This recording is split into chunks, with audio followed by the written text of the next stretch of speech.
Hey guys, it's Chris with RagingGazebo.com, and today we're diving into the bullet-filled, destructive-natured campaign mode to the Microsoft exclusive Crackdown 3. Crackdown 3 is a highly anticipated, incredibly overhyped open-world action-adventure title from developers Sumo Digital. It's a sequel that does nearly everything right when distancing itself from Crackdown 2, but nothing greatly innovative when compared to the original Crackdown. The campaign focuses around the corrupt corporation Terra Nova and their stranglehold over the island of New Providence. You take on the role of a carnage-causing, destructive force of an agent from the anti-terrorist organization known simply as the Agency. There's plenty of mindless mayhem, bullets, guns, explosions, leaping, rocket boosting, carjacking, platforming fun to be had in Crackdown 3's open world campaign. It's just too bad most of it wears thin after only a couple of hours. As expected, players will unload tons of bullets on enemy after enemy. There's a handful of variation in objectives to be found in the game, but most of the time the objectives task players with more or less the same type of gameplay. Whether you're liberating captured resistance members, destroying poisonous chemical generating compounds, wiping out Terra Nova commanders, or blowing up vehicle lockups, there's one thing you can be 100% sure of: your finger will be constantly on the trigger. The seemingly endless pursuit of enemy reinforcements solidifies the constant bullet-firing gunplay and hectic moments of fiery explosions.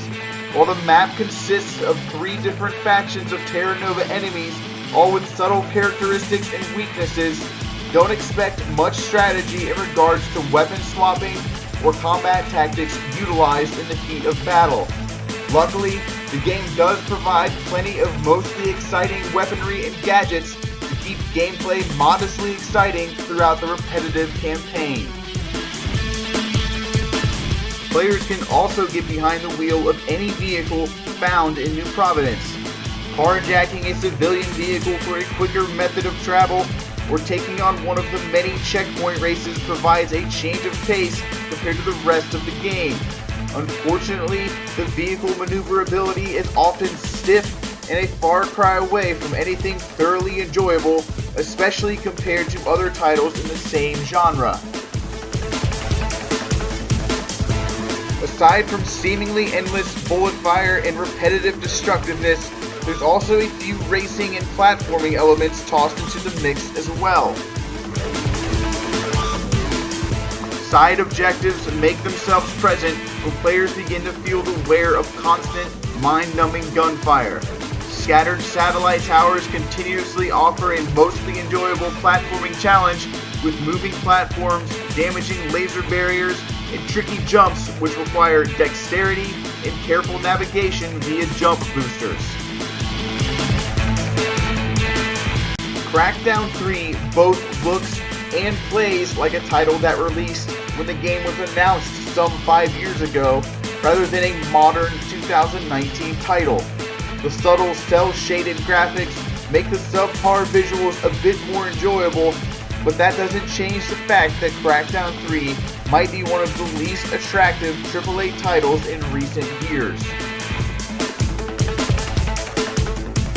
And while the island of New Providence offers both variation in enemy types and a good dose of vertical exploration thanks to the rocket boosters and wall scaling ability, there's not much diversity from one side of the map to the next.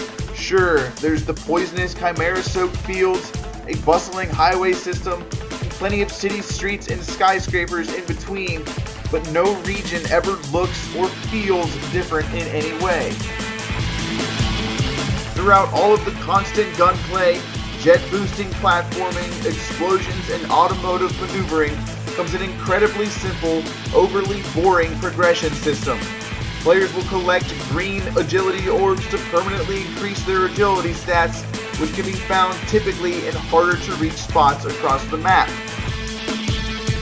Aggressive driving earns automotive orbs, killing enemies earn blue weapon orbs, and causing more explosions offers up orbs to increase the amount of explosive ammo carried. With every large amount of orbs obtained, the player's agent grows stronger, but completely lacks any form of personal customization or direction for your character, making for a rather bleak leveling up experience. With the amount of hype from the Crackdown 3 community over the years, it's disappointing to see the game miss the mark on so many levels. While the third installment improves on the shortcomings highlighted in Crackdown 2, it feels more or less like a rehash of the original.